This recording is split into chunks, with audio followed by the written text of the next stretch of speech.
All right, welcome back to our channel, Discovery Sports.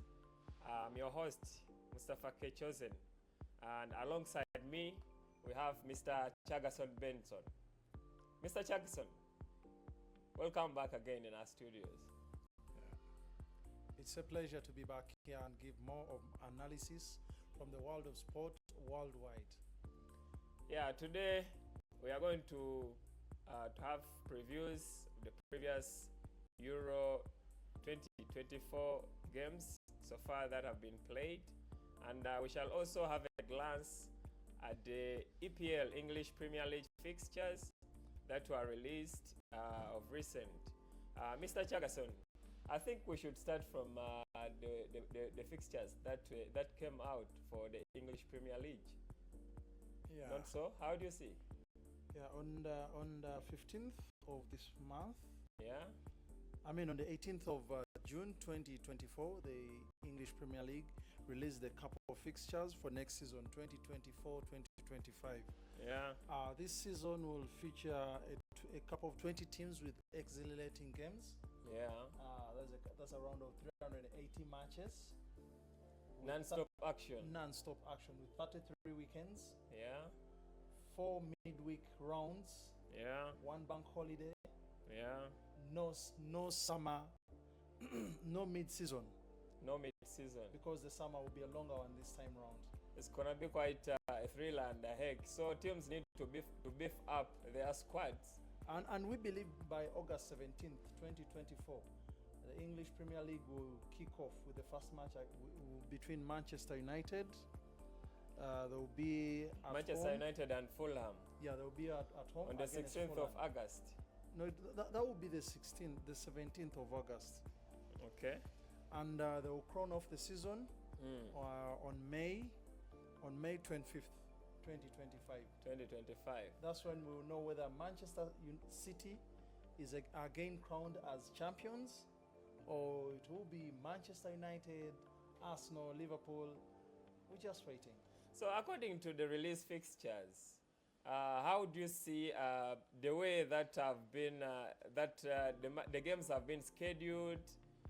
Do you see is there any favoritism or any biasness in the fixtures, or how do you say about the fixtures? Well, our viewers, we can't say that the fixture has a bias, but apart from the first 5 games, they give the tempo of the new season. Because the biggest game, I think, in the openers, we have Chelsea and Man City. Yeah. That's the big opener of the season. Yeah, and we have seen Chelsea. They are doing good in the market. In the transfer market.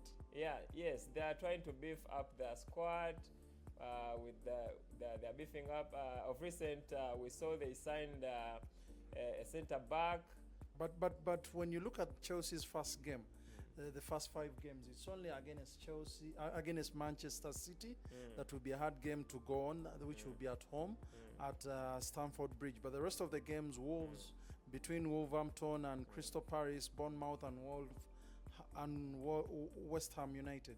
Those will be other simpler games to go by, though it's a tight competition this coming season. Every team is trying to be more strengthened, to have more new players. Actually, it's just the short of the Euros that is stopping more of these teams to go into business of transfers. Yeah, definitely, because most of the players and the managers, they are not making decisions right away. Yeah. Most of them, they're waiting for the Euro 2024 competitions to get done so that they can decide on their future. And it won't be something simple for most of the managers hoping to get players from the Euros, because a tournament player is not that player you can base on and feel that he can make you for a season. A season takes over 38 games down the road, so many matches over 6 to 8 months. You're down the road chasing that trophy. So you cannot base on a tournament to get a player. Yeah, definitely. And I wouldn't advise teams to go for the tournament players, because they can embarrass. Definitely. They can embarrass. We've seen so many players coming from the tournaments and they end up embarrassing. Yeah, so our dear viewers, we shall come back with extensive news about the English Premier League, which is yet to be kicked off within 2 months. So that is, we shall be having a month of preparation after the Euro 2024. We shall be coming back with a lot of details, a lot of news coming and making rounds within different teams. Now, Mr. Chaga, let's go straight away to the ongoing competitions, Euro 2024. Yeah. We've seen a lot of surprises. Yes. We hoped for France to smash a lot of goals. Such a disappointing game. But they ended up scoring, winning with just an own goal. The team, the match of France was a really disappointing one. Yeah. A disappointing one against Austria. I didn't anticipate France to just have just an own goal. With the likes of Mbappe, Chouameni, and so many names when you put down on paper. When you see Griezmann, I opted to see so many goals being scored that day, but it was really a disappointing night. I think this Euro 2024 competitions has a lot of surprises. And I think the football environment and the football strategies and everything has changed drastically. Because when you look at favorite teams, they are not doing well against the teams that which you could feel call, that are not too favorite, and you don't feel that they have that class. Yeah, the teams that you regard to be inferior. So when you look at the stats, the Austria ended up with 51% possession, and France was with 49. So when you look at such stats, there's something that is not adding up. What is happening with football, modern football? Things are changing. There are a lot of surprises. Teams, there are players that do want to prove that, look here, we at that level. Yeah. And we really want to challenge and take you guys on. I watched that match against the Three Lions. Yeah, England, yes. It was a very, very difficult match to win. That one header from Jude Bellingham made a separation of the day, but it was a hard and tight match. Because this game of Austria and France, because we can at this moment focus on France because they have a lot of quality. But the game ended with Austria 43 attacks on 44 in favor. Okay, the difference was just one attack. I think it's only the shots on target that made a difference. That France had 6 and Austria had 3. Yeah. That was the only difference. But the rest, France was almost outplayed. And Austria got six corners against 2. France had only 2 corners the whole game. That shows that Austria attacked a lot. Yeah. They tried to bring the ball towards the box to see that they could score. Yeah, definitely. But they failed to put it in the net. The more you keep bringing the ball to the 18-yard box, all the defenders, the only thing they think about is to defend, to either have the ball and possess it, and either they pass it back, or think of, it's a very tight situation, I only have to put it out and we reorganize ourselves and have a corner kick or a throw-in. Yeah, definitely. Because when you look at that game that France scored, it was Mbappe who forced it in because he was trying to lay up a cross, and then the defender mistakenly put it behind the net. So I think when we shift our focus to the Belgian game, the one of Belgium and Slovakia. Yeah, and Slovakia. It was a great blow to the Belgians. With all that quality and all that depth in the squad. Yeah, definitely. Because I remember... No one out there would feel that Belgium could lose such a game on such a night and such a day. Yeah, because... good players of their quality. Because on paper, Belgium is far away from Slovakia. You understand? Because when you look at the midfield, we have the likes of Onana, we have the likes of Mangala, we have the likes of De Bruyne. Oh my God, one of the best midfielders in Europe, Kevin De Bruyne. You understand? But he failed out to make a statement on that day. Though, there is something viewers, those who watch the match, there is something people saw that Belgium had 2 goals that were cancelled out by VAR. Okay. And they were all from Romelu Lukaku. Oh, yeah. I think maybe next game they can do better. Mm. But if they lose the next game, they will be gone. They will be gone. We'll have to wish them goodbye. Because when we look at the upcoming games, I see a lot of things to focus on. Because today, the games that are going to be played, we have the game against Slovenia and Serbia. We have the game of Denmark and England. Spain and another Italy. Wonderful game to watch. Actually, 2 games. Yeah, Denmark and England. There is Denmark and England, and there is Spain, Italy. Yeah. What's your prediction between that game of England and Denmark? It will be hard. What could be your prediction? I say draw. Because you see, in football, we always have a challenge within this kind of tournaments. All the teams, they come in their first game. Most of the teams, they come to prove. Most of the teams, they don't know what the other team is coming up with. In the first game, they first test the waters to feel whether do the waters go down, and to see whether is there something like mud. If I put in my feet, I'll sink down. How shallow is it? So it's like how these teams look like in the first games. Yeah. The belief of the second game is maybe it's another try. Let me see whether I can gather points to see that I move on to the next round. Hopefully England will be trying to do their best so that they qualify for the next round. And Denmark will now be proving to get a point in this match. So it will be a hard game to go. Yeah, because so far in that group, Group C, England is leading with 3 points. Yes. So Denmark is in the second with 1 point. So Denmark has to come needing to prove that they can top the group.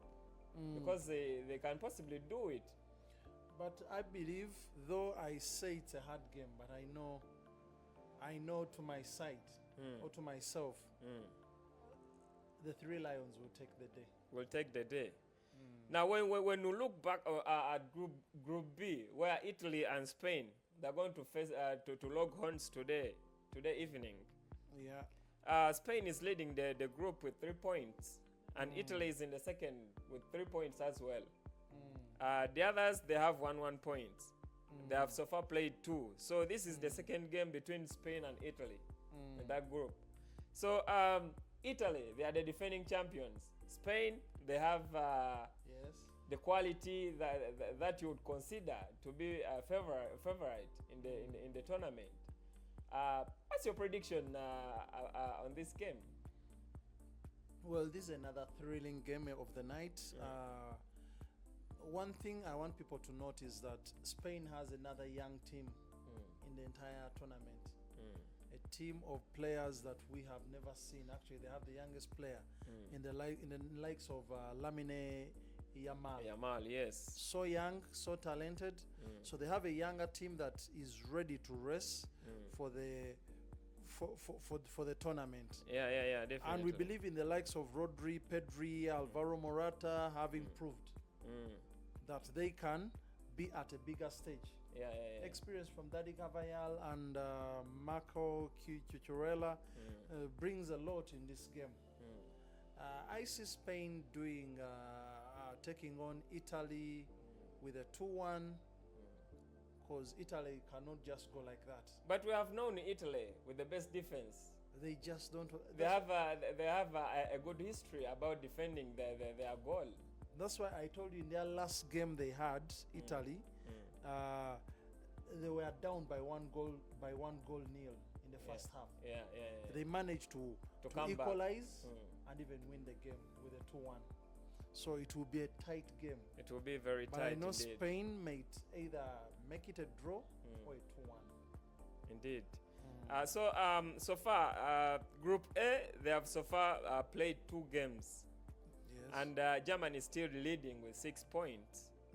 Switzerland is in second position with 4 points. And Scotland 1, Hungary is in the 4th position with 0 points. That Group A, German. I'm seeing German qualifying for straight away. Definitely, and I'm seeing Switzerland following. Actually, the last game for Scotland's last game determines whether they will join Germany or Switzerland, and Germany only proceed to the next level. Yeah, definitely. So far, most of the players, most of the prominent strikers, they only have one goal. Romelu Lukaku hasn't surfaced. A lot of strikers, they haven't yet surfaced. Kylian Mbappe, Benjamin Sesko, those strikers whom we would have recommended to be contesting for the boot. For the golden boot. For the golden boot. They haven't yet surfaced. What does this mean for the tournament? Actually, tournaments are kind of hard to go. Yeah. Non-great players always shine. It's always the medium, the average players. The average players that shine. But for a player of the caliber of Jamal Musiala at his level and at his age, I'm seeing something that he's now proving a statement. That look, the other time around, Kylian Mbappe was the same age. He proved the point. He came up against all the odds, and now it's Jamal Musiala. Yeah, definitely. He real draws a real picture of Thomas Muller by then. A young Thomas Muller wrote a statement in the World Cup of that period. And I know Jamal Musiala, if he keeps the consistency and the way how German is playing, they may produce a top scorer within the Germany team. But the other teams are yet to come. It's just one match. Let's see the other matches they make. You never know. Now, the player rankings so far in the tournament. Musiala definitely is leading the ranks. He's in the first position in the player ranking. Godogan comes in, and then Kramaric from Croatia. He was the man of the match in that previous game. What does this mean with the likes of Jude Bellingham, Kylian Mbappe, the ones whom we would recommend for the Ballon d'Or in the coming future?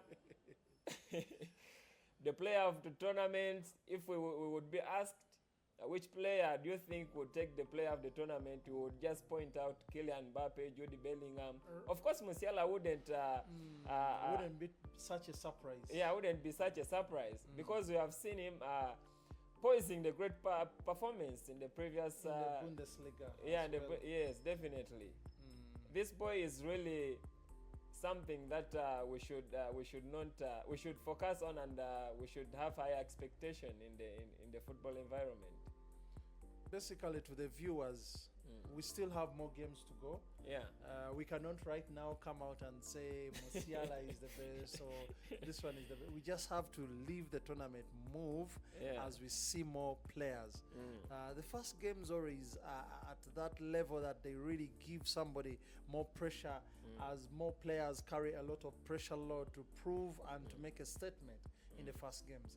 I believe that in the next game, in the next games to come, there will be players that will stand extraordinary to make it a point. And I know Musiala won't stand alone. There are players that are yet to come out. We've seen the likes of Ika Gundogan now coming up. I can't underrate Kevin De Bruyne. He's yet to shine. I can't underrate Hurricane and as the likes of Jude Bellingham. They are yet to shine. But the tournament is still at the first stages. And more competition is still starting in day in and day out. We believe by quarterfinals or by semifinals, we will have seen who is contending to have the golden boot taken home, and which team really poses to lift the Euro 2024. All right, our viewers, let's leave that to you. Subscribe to our channels, YouTube and TikTok and other platforms. Turn on your notifications, and we shall always bring you the best of sports updates. And the latest news in the world of sports. Stay tuned. We sign out.